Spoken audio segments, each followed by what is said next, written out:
Welcome to The Explainer. Today, we're talking about something that can feel really overwhelming: debt collection.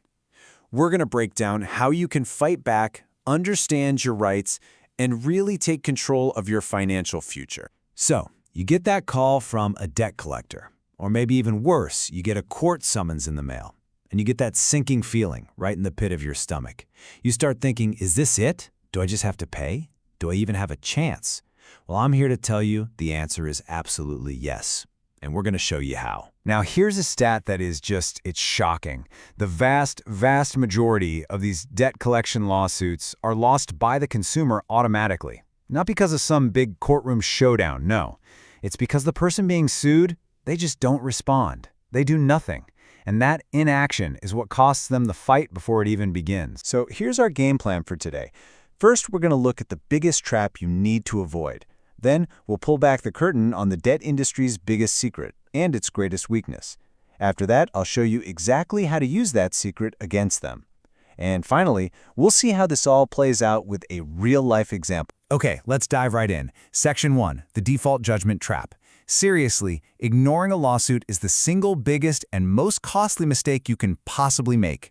Here's why. So what in the world is a default judgment? Think of it like a sports game. If one team just doesn't show up on the field, the other team wins by forfeit, right? It's the same thing here. If you get sued and you don't file a formal response, an answer, with the court in time, the debt collector wins. Automatically. Game over. And this is where it gets really scary. A default judgment isn't just a piece of paper. It gives the collector incredible power. They can get a court order to take money directly out of your paycheck. They can freeze your bank accounts. They can even put a lien on your house. And that judgment? It can follow you for a very, very long time. In some states, for up to 20 years. Okay, but here's where the tables start to turn. This is where it gets interesting. Once you understand how these debt collectors actually operate, you realize their entire business model is built on a massive weakness. A weakness you can exploit. It's a pretty simple three-step process. First, big banks and credit card companies bundle up all their old, charged-off debt that they've given up on. Step 2, these companies called debt buyers sweep in and buy all that debt for, and this is the key phrase, pennies on the dollar. Then, step 3, they turn around and sue you, the consumer, for the full original amount, plus a bunch of interest and fees. Just to put this in perspective, check this out.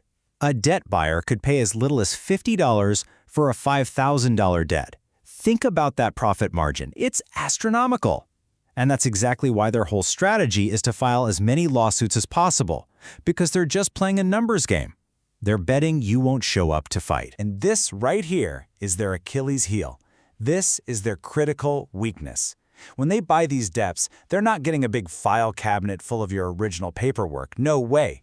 They are literally just buying a spreadsheet, a list of names and numbers. They often don't have the original contract you signed or a complete history of payments. They don't have the proof. So, that leads to the obvious question. How do you use that weakness against them? Well, that brings us to Section 3, and what is your absolute strongest defense?